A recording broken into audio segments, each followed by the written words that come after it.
Now, before we begin, I want to just tell you a little bit about myself so that you know the perspective that I bring to 6 pillars of brain health.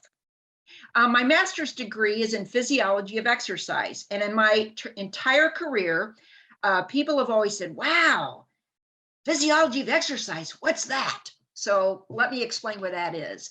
Anything that you've ever heard that benefits or is affected by exercise. That's what physiology of exercise researchers have discovered. So you'll hear me talk about that a little bit. And among the many things that I've done in my career, the last 20 something years, I have spent in diabetes education. So some of the things that I'll be talking about today, I'll make mention that I have also talked those over with patients, because just like things we're talking about are very lifestyle driven, similarly, a chronic disease such as diabetes has a lot of lifestyle factors as well. Next slide, please, Jessica. Now, as you just heard me describe myself, I am not a physician, so this is not medical information that we'll be talking about today. It's going to be very useful, I hope, and very educational. But your primary care physician should always be your go-to person for all the medical matters that you have concerns about. Next slide, please. So let's talk about the good news. It's never too late. It is never too late to reduce our risks and improve the quality of our lives when it comes to brain health. There is so much that is in our control. And one thing that I want to bring up right away is, even though we think that as we grow older, our brain cells are inert, they're no longer replenishing, we can continue to grow new brain cells. And one thing that experts on brain health say is that only about 30% of our risk in physical aging has to do with our family history, our genetics. The rest of it is up to us. And these experts to which I refer, that sounds awkward. The experts I'm referring to are part of AARP's Global Council on Brain Health, and this is all part of AARP's online Staying Sharp program. Next slide, please. So in case you're wondering what the 6 pillars are, here they are. Be social, engaging your brain, managing stress, ongoing exercise, restorative sleep, and eat right. We'll be talking about each one in detail, and also having recommendations on a lot of practical things that you can do. Also, toward the end of the presentation, there'll be resources provided by AARP for more additional information. Next slide. So let's talk about why this topic is so important. Of course, even though there's a number of people on this program today listening to me right now, we all have something very important in common. Our health matters to us, or we would have found something else to do this Wednesday morning. So of course we want to have high quality, enjoyable lives as we age. And so we know that we can decline cognitively as we grow older, but we want to prevent that. As far as rethinking retirement, oh my gosh, this is not your grandfather's retirement, is it? Don't we all know people who are continuing to work in their careers as I am doing, as well as maybe starting something new altogether as a career path? Skyrocketing health costs, even though we may really appreciate our health plan, our Medicare coverage, we still have out-of-pocket expenses. Some things are still not covered. Therefore, that's an incentive. We want to keep costs as minimal as possible. And also, as I just mentioned, part of that good news, current brain research does show that we can continue to generate new brain cells. Next slide. So let's talk about these pillars. Be social. What that says to me is be engaged, stay connected. Experts say this is a key predictor of health and independence in our later years. So stay engaged with family and friends. Here's how I think about that. We want to have people who depend on us, people who count on us, regardless of our age. We want to belong to something. As far as avoiding isolation, this is a real important bullet point on this slide. Now, isolation suggests loneliness, not being alone. There are a lot of people who are very happy campers, being by themselves, doing things by themselves. That's not what I'm talking about. I'm talking about feeling isolated, feeling alone. AARP's foundation funded a study a couple of years ago, and here's what the study was called: Loneliness and Social Isolation Linked to Serious Health Conditions. And this study was done by the National Academies of Sciences, Engineering, and Medicine. That's a congressional chartered nonprofit. And among the many things that this study found, here's something that's really worth our talking about today. A quite serious health risk is that social isolation is associated with at least a 50% increased risk of dementia. So we definitely want to avoid isolation. Next slide, please, Jessica. So here's some suggestions. Obviously, get involved, get engaged.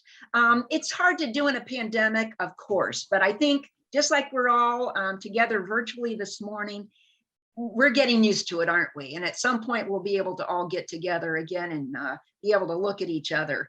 But joining clubs, sports participation, community events that can be either virtual or socially distanced. For all you animal lovers, here's some good news. Adopt a pet, do a pet sitting operation.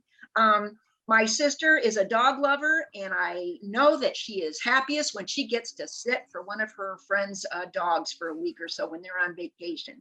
I have another friend that has a very successful pet sitting business in Kansas City after working at Hallmark and other things in her career. Volunteering with a local nonprofit. How about your hospital, your church, your favorite museum could certainly benefit by your volunteering. Next slide, please.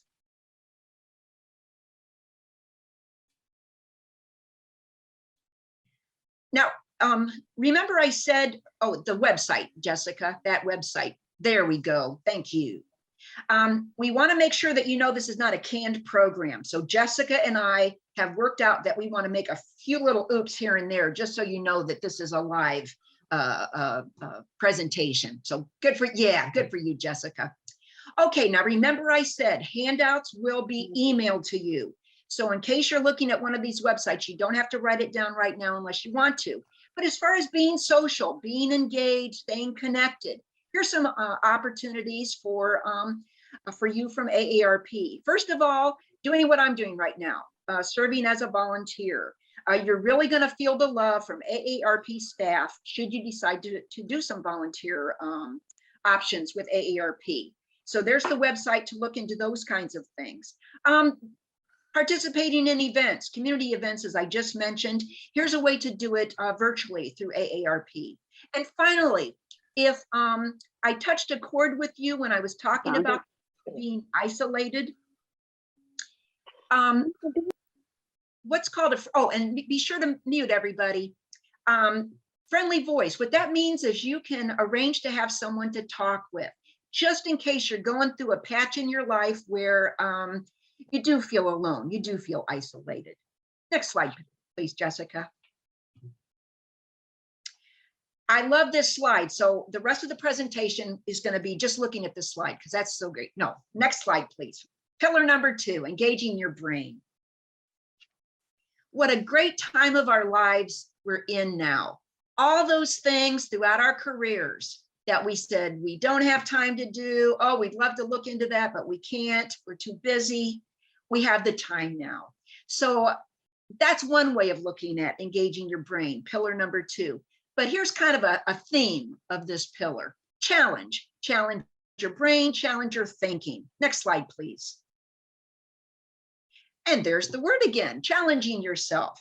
By taking or teaching a class, learning a new language. I took 4 years of French in high school, and believe me, I would feel like I was learning a new language because I don't remember anything of what I learned. I'm still somebody that wants to learn how to tap dance someday, just like Fred and Ginger. Well, maybe not that good, but you can certainly challenge yourself, as I wish to do sometime, by embarrassing myself with tap shoes. A musical instrument. if that's something that you wish. Complex arts and crafts. Again, now that you can actually focus on something that you never had time for before. I have a friend who has gotten into quilting, and they are pure works of art. And speaking of works of art, I have a couple of other friends my age that have had very nice careers in this stage of life, doing artwork to the point that they can sell their works. Playing challenging card and board games, that might be something that you're thinking about, oh, that will be good for my brain health. Well, the experts are still saying that it's not associated with reducing risk of Alzheimer's and other dementias, but let's be honest, it certainly can hurt. Next slide, please. So let's go on to the third pillar, managing stress. Next slide. Now, as you heard me introduce myself, I'm an exercise physiologist. And so there's one pillar totally devoted to exercise, but let me plant a seed in your mind right now with that first bullet point that says exercise regularly. Here is what I want you to say that means. 150 minutes of exercise a week. The gold standard, the goal you want to shoot for is 150 minutes of exercise a week. And there's another kind of theme of this presentation today, and let me throw that out there right now. If something is good for the body, it's probably good for the brain. Well, of course, exercise is good for the body, so it can certainly help with managing stress as well. Smile and laugh. Haven't we all realized that we were giving somebody one of our best smiles, but we have a mask on? Well, smile anyway. They can tell by the little crinkles around your eyes. Laughing. Let me just say, you don't have to be proud of what makes you laugh. I'm somebody that can still watch a 50-year-old episode of Columbo. You know, Peter Falk, one more thing, sir. Makes me laugh. I don't want you to lose respect for me because I do, but you don't have to be proud of what makes you laugh. In terms of distracting yourself with music and reading, why don't we rephrase that? Why don't we say enjoy music, enjoy reading, things that you can get lost in and help you manage a stressful situation or a stressful life that you're going through right now. Seeking out green spaces. You'll see that again in another pillar on sleep. Of course, what that means is we all need to spend some time outdoors. And before we go on to the next slide, let me throw out a couple of other thoughts. When I am talking with patients about managing stress, because obviously having diabetes can be stressful, especially if someone has just found out, it's important to achieve, or at least consider how you can achieve what's called lifestyle balance. Now, that's a very sophisticated concept, so let me make it real simple. It means in a true lifestyle balanced life, you do as many things every day that you want to do as things that you should do. Think back on your work life. You had family to take care of, you had a busy job, all these other things that required time.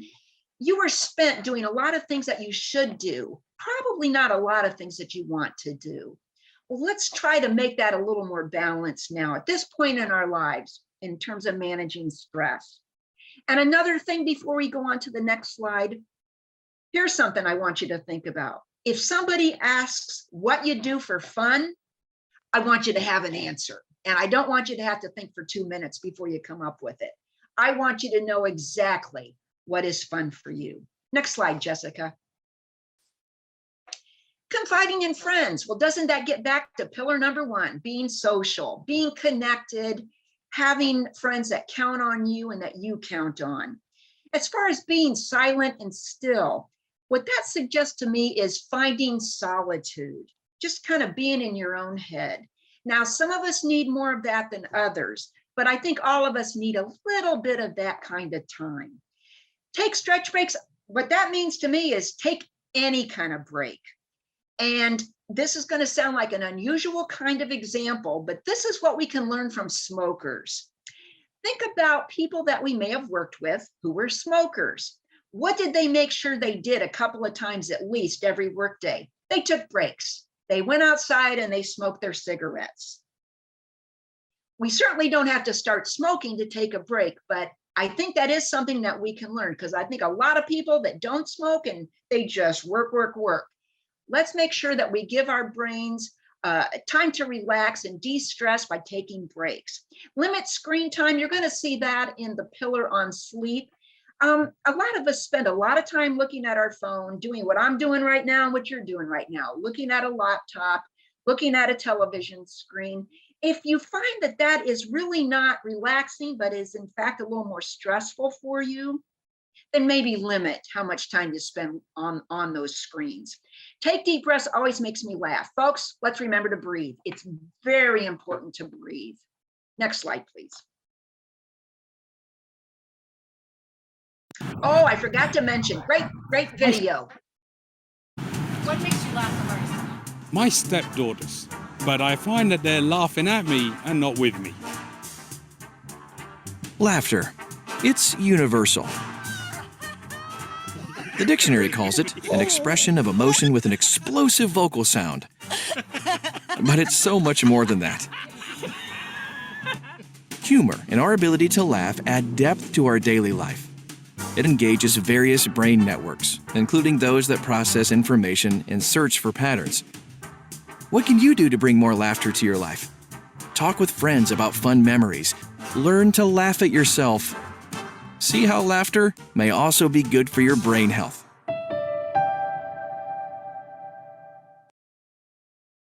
I always say I'm a sucker for a smile, but boy, those were some great laughs, weren't they? Hey, before we go on to pillar 4, and Jessica, you can keep that slide up. Let me just mention another thing I think is kind of important. Remember I said when I describe myself as a diabetes educator and that I'll mention a few things that, that I would talk over with patients.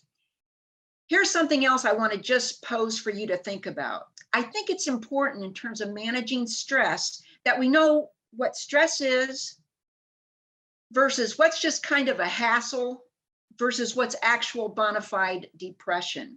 Let's think about a hassle. I was in Costco yesterday, and of course you don't go to Costco if you don't have the time to be there, but it was pretty long line to check out. Kind of a hassle, right? Traffic getting out of the parking lot, kind of a hassle, right? Not really stressful, just something I need to kind of deal with. Stress, it can be good stress. It can be a vacation. It can be someone in your family getting married. It can be those kinds of fun things. It can also be that you're going through something in life, job-wise, family-wise, it's causing you stress, anxiety. Versus the third thing I want to point out, depression. I think we all know, or at least we think we know, what is actual depression. There are all those signs and symptoms. In fact, I've had a couple of doctor visits in the last few weeks.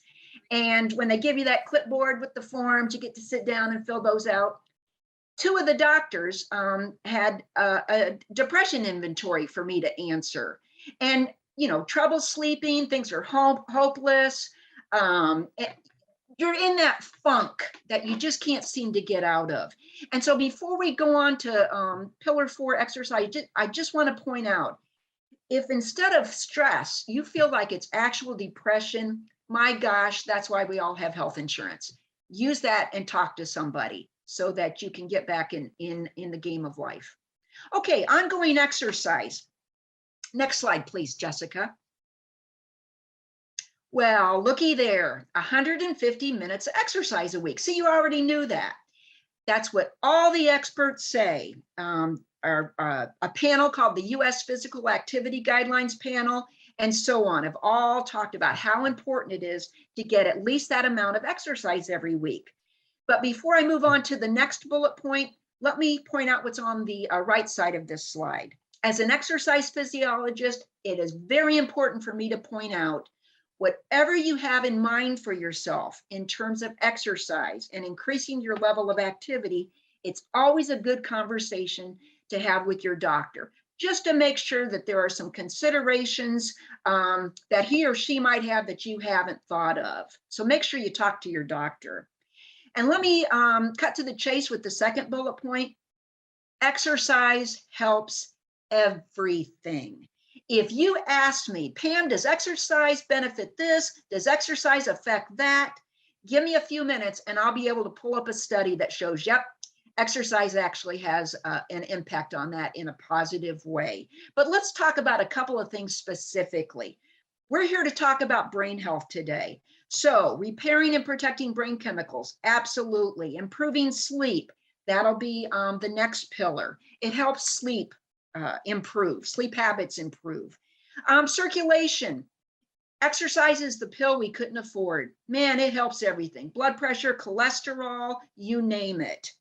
As far as reducing the risk of diabetes, a famous study done about 20 years ago called the Diabetes Prevention Program was done in the United States. Similar studies done in Finland and China because diabetes is a worldwide problem. Well, let me point out what this study found. The subjects in the study were people that were at high risk for developing diabetes. They were on that slippery slope with family history and other risk factors. Guess what? They were able to prevent developing type 2 diabetes, the kind that we all used to call adult onset, in large part by exercising 150 minutes a week. As far as depression, it can certainly help with that as well, as we were just talking. Next slide, please, Jessica. So let's talk about some options. Walking, that's something a lot of us can do. But let's just say that you're not able to get as much walking as you might like to because joint problems, maybe balance difficulties, balance challenges. So let me just suggest a couple of things that can help with that. A shopping cart. When I was at Costco yesterday, I could have walked all around the perimeter of Costco, up and down all the aisles. I could have been there an hour. Nobody would have noticed there was nothing in my cart. So a shopping cart can certainly give you that kind of stability. Walking sticks are way cool now. So get yourself a nice walking stick to help if you wish to walk. As far as dancing, running, biking, nobody said it couldn't be fun. So it doesn't have to be tap dancing like I want to do someday. Any kind of dancing is exercise.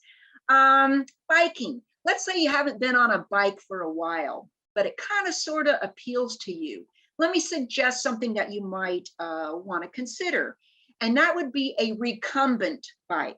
You probably have seen them. They are stationary where they can be right in your TV room. They're also bikes that you can ride out on the streets. Recumbent is another word for reclining. So you kind of look like you're in a recliner when you're on a recumbent bike, but they're lower to the ground. And for people that have a little bit of concern about being up on a regular bike, great option. The same experts that say we need 150 minutes of exercise a week also say that other things are important, such as resistance exercise, strength training with latex bands or hand weights.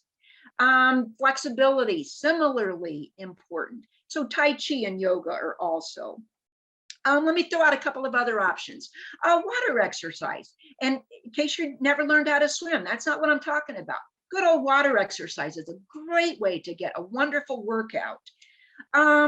Working up to that 150 minutes a week, 10 minutes is a great place to start. Folks, that means 5 minutes down the sidewalk, turn around, 5 minutes back, you're done for that day. And then add a minute or two every day until you work up to your goal and until you achieve that gold standard of 150 minutes a week. It's also important, since a lot of people don't associate exercise with fun, to know yourself. Some people like the reliability of exercising indoors, so they don't have to deal with anything that might occur outside. Other people like battling the elements of heat and cold and hills and so on, and maybe some car traffic. So it's important to know if you're more of an indoor or outdoor exerciser. And the other thing I want to mention, it's also good to know, are you happy exercising by yourself? In our city park here in New Orleans, I can't tell you how many people I've seen saying their rosary while they're out walking. They like that solitude. It's important to them. Other people, I passed two sisters in the morning, Kristen and Janice, out walking together. I can tell that that's their time together while they're out walking together, and they'd miss it if they weren't with each other. So as you're thinking about what kinds of ways you want to be more active, those are some options. Those are some things you want to consider. Next slide, Jessica. All right, restorative sleep. And what that's referring to is restoring the brain. Next slide. All right, so let's talk about some of these things. I think we've all known, we've all heard it's important to get so many hours of sleep per night. 7 to 8 hours is what we have often been recommended. Well, about a year ago, one of the Zoom webinars I participated in was a professor who did her research on elite athletes, like the Olympics that are coming up in February, that level of athlete. And she studied them and sleep. Well, I wanted to watch just so a mere mortal like myself could learn some things and also share with my patients and with other people. So let me work in a couple of things that she said that I found especially interesting. Sometimes we hear that naps are good for us. Sometimes we hear that naps are bad for us and they'll make it hard for us to get to sleep at night. Well, here's what this professor said. She said naps are definitely okay, but she gave some very specific guidelines. She recommends keeping a nap to 30 to 90 minutes between 1 and 4 p.m. Let me say that again, between 30 and 90 minutes between 1 and 4 p.m. Okay. Practice good sleep techniques. What this says is it's good to have a pre-sleep routine. Just these rituals, I think we already all have them, that we go through as we're getting ready to go to sleep so that we can fall asleep. Remember I said we're gonna see this old spend some time outdoors again recommendation. And here it is, exposing yourself to some outdoor light during the day. Accept changes is an incomplete sentence. Here's what it should say. Accept changes that come with aging. I think a lot of us, not all of us, but a lot of us have noticed that we aren't as sound a sleeper as maybe we were when we were younger. So sleep can be more easily interrupted. And what the same professor, sleep researcher that I just mentioned, says about the body internal clock, she calls those biological preferences. And here's what she said. About 15% of us are early birds. We're morning people. About 15% of us are night owls, which of course means other 70% or somewhere in between, or we can be both. Well, one thing she pointed out is that we can change this. And if you consider yourself a night owl, here's one reason you may wish to consider changing this. It's because night owls tend to have more sleep problems. I think common sense tells us that that might be so, but that might be one reason in case you do feel like you're not as sound a sleeper as you used to be. Next slide, please. Oh boy, can't talk about sleep and healthy sleep without talking caffeine, huh? So let's talk about it. First of all, our tolerance to caffeine varies from one person to another. It's a very individual thing. That said, our tolerance to caffeine tends to decrease as we grow older. So that's why a number of us have switched to decaf instead of regular coffee, or we've looked for other ways to decrease the amount of caffeine that we take. But I also want to mention that medications, some medications have caffeine too. So it's good to look at the label or ask your pharmacist about that. But again, some people can drink a pot of coffee, curl up and go to sleep. Other people, 1 cup of coffee and they're very jittery. So it's a good thing to know about yourself. Okay, you animal lovers, you pet sitters, if they disturb your sleep, if they're in the bedroom with you, well then of course that means that the pets may not be able to be in your room with you. Remember I just mentioned that term pre-sleep routine. Part of that pre-sleep routine might be that you cut back on fluids or food before you go to bed. And remember I said about that limiting screen time when we were talking about managing stress. Here it is again, that you might give yourself what some people call a technology curfew. In other words, at some point before you go to sleep, you are no longer watching television, looking at your phone, just any, your Kindle, anything that that you might decide is keeping you from getting a good night's sleep. Next slide, please. Now, you would think that this last pillar, eat right, would be full of information and lots of nutrition information and guidelines. But next slide, please, Jessica. This is one area that Global Council on Brain Health and other brain health researchers, there's a lot more to learn about how research it affects how the nutrients affect brain function. But remember, I said earlier, with exercise and with stress management, if it's good for the body, it's probably good for the brain. Boy, is that true here. So let's talk about what is considered currently a brain healthy diet. And what it's going to suggest to you are guidelines that you probably are already familiar with about less meat, red meat, fatty meats, less refined sugar in terms of desserts and sweets. Consume more of those kinds of foods that you see on the slide. When I'm teaching patients and I want to start out simple, or have a patient especially motivated to hear what I've got to say, what I teach is what's called the plate method, something you may be familiar with. And what the plate method is half of a plate be vegetables, non-starchy vegetables. A quarter of the plate be meat, ideally a lean meat, and the other quarter of the plate be a starch, ideally a healthy starch, such as something that's whole grain. And what that leads me into saying is if these foods, fish and seafood and nuts and grains and beans, olive oil and vegetables. Let me add one more, fruit. What those might remind you of are two very popular diets. One's called the Mediterranean diet, and the other one is called the DASH diet. And DASH is from our friends in the federal government. It's been around a long time, very well documented to improve health, especially blood pressure. And what DASH stands for is dietary approaches to stop hypertension. Well, the DASH diet and Mediterranean diet, by some people, got kind of merged together. This is really going to roll off the tongue, and it's called the MIND diet. And that stands for Mediterranean Dash Intervention for Neurodegenerative Delay. Like I said, it's like music, rolls right off the tongue, the MIND diet. But let's not lose the important point here. To eat a heart-healthy diet is also a brain-healthy diet.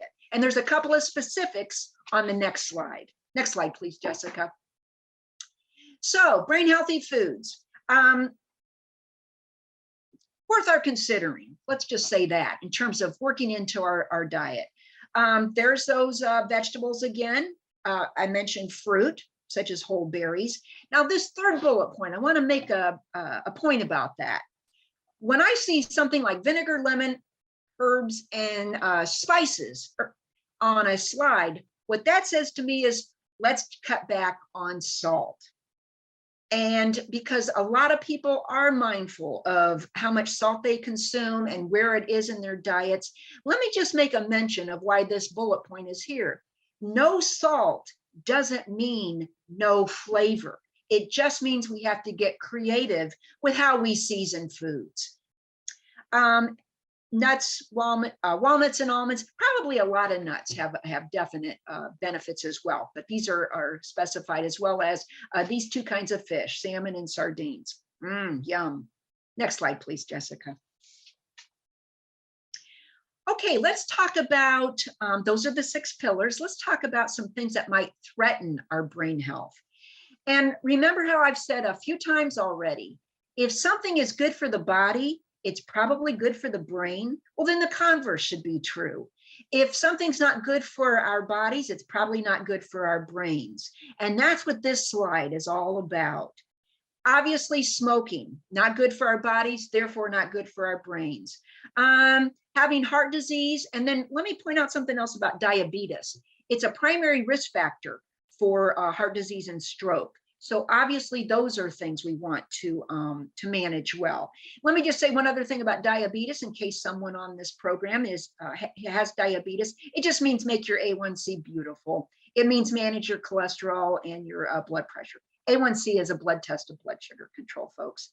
Hearing and vision loss, in case you're not thinking about that as a direct threat on brain health, it's because it's linked to problems with thinking and with memory. And what one haven't I, oh, depression, of course, that can certainly affect our risk for brain health. And then finally, certain medications. And let me just mention some of those classes. Antihistamines, sleep aids, and some antidepressants have been shown to increase the risk of dementia. So if you feel like you're on a class of one of those drugs and you want to make sure that your risk is minimized, that's a conversation to have with your primary care physician, your prescribing physician, or your pharmacist, or both. Next slide, please. Okay, what I see on this slide is Louisiana Lagniappe. It's just some additional tips that we can consider. As far as establishing a routine, creatures of habit, I'm a creature of habit times 10, let's rejoice. So if somebody ever tells us we're in a rut, we say, oh no, we're just trying to improve our memory. Give you some bragging rights. As far as paying attention and avoiding multitasking, let me put those two together. Doesn't it make sense that if we're not really focusing on something, of course, we're not going to remember it. A columnist that I enjoy reading said a while back, there's no such thing as multitasking, there's only being distracted. So you can agree with her or not, but I think it's worth pointing out. Taking breaks, remember my smoke break example. Give your brain time to relax and refresh. And then also, we have calendars like you wouldn't believe anymore, right? We have paper calendars. We also have calendars on our phones. Make sure you use those. I won't say the other thing because if I say Alexa too loud, she's going to start talking to me, but you can use those kinds of things to help you remember important things. Next slide, please, Jessica. When I was preparing for this talk and I saw this slide, I thought, oh, good, I get to mess with people. Here's what I would have said if I wanted to mess with you. Okay, you see those 7 different times a day. You have 90 seconds to set a goal for each one of those times a day that supports brain health. Okay, not going to mess with you. In fact, we have a video in a few moments that helps tie all these together. But next slide, please. Okay, not messing with you. Let's set one goal. Let's think of one thing that you can do in light of everything that we've talked about today that can support brain health. And I want it to be a goal that you immediately think to yourself, I can do that. In other words, something that's achievable. And so the second bullet point, you see some things that are pretty easy to achieve. That 10-minute walk, remember? 5 minutes down the sidewalk, turn around, 5 minutes back. It's always a good idea to increase our intake of vegetables. I have never had one person tell me, you know what I don't do, what I do too much of, I do way too many vegetables. Nobody has ever said I eat too many vegetables. So that's always a good goal. Think of where you can work some more vegetables into your daily food plan. Maybe it's just making an appointment that you're due to see your primary care physician or have a certain test or screening. Just something in light of what we've talked about today. And it's always good when we set a goal, even a simple goal, to write it down and tell people, this is what I'm working on, folks. I really would appreciate your support. Next slide, please, Jessica. Remember I said, now, first of all, let me point out, you are going to get the slides. You're going to get the handout from today's talk is what I meant to say. So you don't have to try to write down these resources, but these are things that AARP has put together to make it even easier for us to improve our brain health. Next slide, please. That Staying Sharp program, it's an online program that you can participate in and again, be able to continue to work on things that help your brain health. Next slide, please. And here's the video. Everyone's days are different, but let's have a look at what a day in the life of a healthy brain might look like. 7 a.m. You wake naturally, feeling well rested, because your brain spent the night organizing experiences, strengthening memories, and power washing all the toxins that built up throughout the day yesterday. 7:30 a.m. Time to tee up a productive day with a healthy breakfast. Think oatmeal, berries, and maybe some flax seeds sprinkled on top. Your body gets started converting this to glucose, which will act as fuel for your brain. breakfast fuels you for the creative projects, hobbies, or work that await you. 12 p.m. You are ready to nourish your brain and body. A lunch with a lean protein, whole grains, nuts, fruits, and vegetables helps to keep your brain and body healthy. 1 p.m. Fresh air is calling. A brisk walk helps digestion and clears the mind for the rest of the day. Regular exercise supports your thinking and memory. 5 p.m. Meet up with friends for dinner. Keeping up social connections is great for maintaining a healthy brain. Laughter can even trigger the release of endorphins. 7 p.m. Winding down with meditation or yoga can help with transitioning to bedtime and quiets the day's worth of thoughts that often race through your mind. 10 p.m. It's time to go all in on your bedtime routine. Preparing the same way around the same time every night may support a solid evening of sleep. It's a long day for your brain. Giving it everything it needs, including exercise, stimulation, nutrition, and of course plenty of rest, can keep it functioning healthily as you age.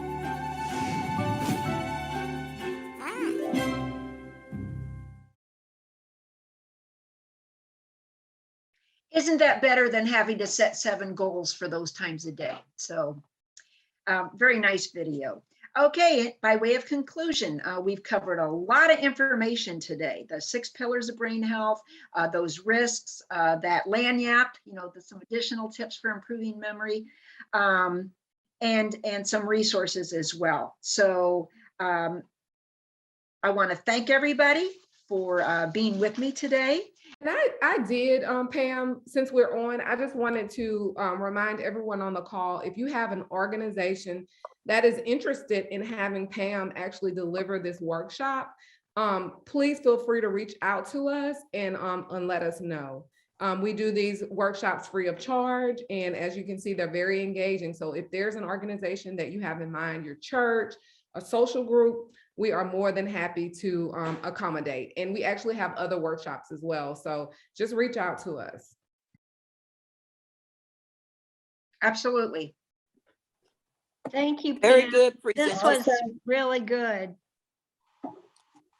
Thank Very you good. so much. Thank you.